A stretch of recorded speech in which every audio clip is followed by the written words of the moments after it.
What are some guy secrets girls don't know about? Sometimes we pee on the poo stains in the toilet because we are too lazy to use the scrub. I don't know who complained, but the way I see we do a fine great work. Sometimes we don't talk to people because we don't want to intimidate them. I might see a girl with a cool shirt on, but I don't want to make her think I'm coming on to her or something. Rather than freak her out that a 6 feet 6 inches guy thinks she looks good today, I just leave her alone. Especially if we're on an elevator or something where she can't leave if she actually is uncomfortable. Sex isn't all we want in a relationship. I'd rather be with someone who understands me but only does it once in a while than someone who I have sex with every day but don't connect with emotionally and mentally. Some of us are into things like cooking, cleaning, makeup, fashion, etc. It doesn't necessarily mean we're gay. Please don't tell us to man up. A lot of us were constantly told that growing up whenever we tried to express ourselves, so you saying it will often bring up bad memories. Men can be abused. Men can be raped. Men also tend to be more suicidal because society tells us we're weak if we try to discuss these things. No, we don't enjoy being raped by a hot girl, and we often don't talk about it because people will often straight up tell us we're lying about it if we do. If we haven't carried in all the shopping in one go, we haven't done it right. If other guys feel this too, but I'm always afraid of accidentally making women feel uncomfortable in my presence, for example when I happen to walk in the same direction as a woman in front of me for a while. And I'm not even interested in women in the first place. This is me all the time.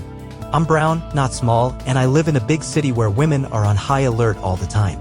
So I go out of my way to slow down or speed up when walking in proximity to a woman and we're both alone. My wife, mother, and sister have made me aware of my male privilege, and it's all I can think about sometimes that I might be making someone scared just by being there. I'm not afraid of repercussions for myself, I just never want to make people feel that way. I realized my smiling only helps sometimes, and speaking to them without being spoken to first is jarring sometimes. And it's not all women, but it's clear that most women will never ever feel comfortable in the presence of a man they don't know on the street. No exceptions. I'm sorry that the world is shitty and that women are often victims of circumstances they don't control. I'm trying, ladies. And I always with interject when a panhandler gets aggressive or let you know when your bag is hanging open. I don't know the solution for this, but I am hyper aware of it, and I hope one day the world is safe for everyone, not just me. Maybe this is more of a dad's secret, but I don't babysit my own kids. That's called fathering, damn it. My dad served in the Pacific during WW2. A kid from the Bronx, he had never been out of the Bronx in his entire life. Then he got sent to New Guinea. Decades later, as he lay dying in the hospital bed, he told us, as his young friends were being slaughtered by other young men, just before they died, they always cried for their mothers, never for their fathers, always for their mothers. He said they were just kids being slaughtered by other kids. And then they died in his arms. Their last words were always, "Where's my mother? Where's my mother? Where's my mother?" Never for their fathers. That affected him for his entire life. And Dad lived a long time. He was the lucky one. If you compliment my appearance, I will probably remember forever. I still remember when a girl in college told me I looked nice with my beard when I first grew it out. I've had a beard ever since. After a shower, we have no problem drying our balls and face with the same towel. Most of the time we try to dry the face first, then the sack. But sometimes we have to go back to the face. We just hope we use an uncontaminated part of the towel. Edit. Uncontaminated. My balls are clean after a shower. Just, wiping the balls then wiping my face is just kind of, yeah. As an older man, we don't expect you to look like a supermodel as we age together. Yes, at times I do see you as I did 30 years ago and every wrinkle and flaw disappears. Yes, there are times I see every wrinkle and flaw and know how you got every one of them. They are beautiful too. This comment will be buried, but those perfectly round toilets suck. It's super annoying when your junk touches the inside of the toilet bowl. The oval toilets, like in most public toilets, are much better. Fucking fact, man. I hate the circle toilets. When people come crying to us, our first inclination is to fix the problem.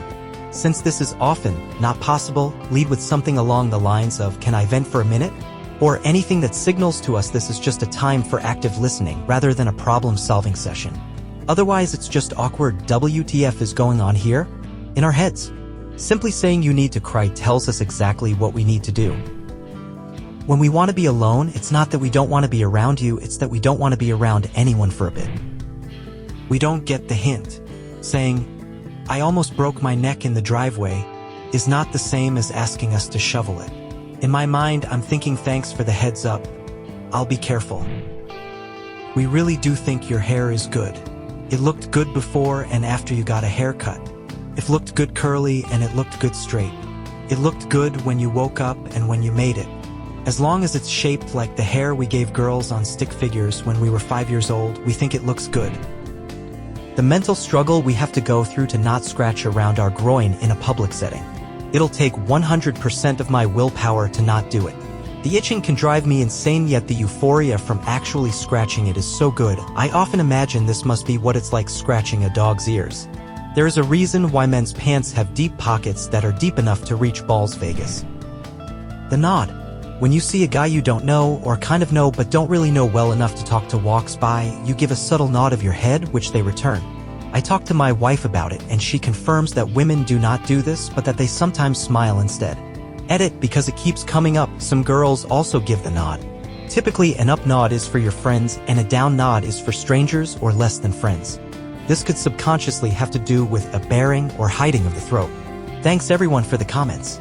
Edit 2, some women nod also, I have been told. No need to add another identical comment. Just because we're in the shower for an abnormally long time doesn't mean we're jerking off. Guys like to have long hot showers too, you know. When you ask what are we thinking about and we say nothing, we really mean it.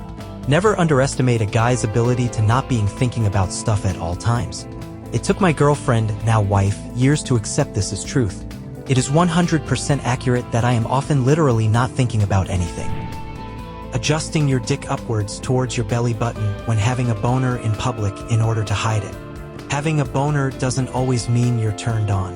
And as it slowly becomes flaccid, you worry about it slipping loose and going on display. Thanks for listening to the end. Like, subscribe, and leave a comment. See you later.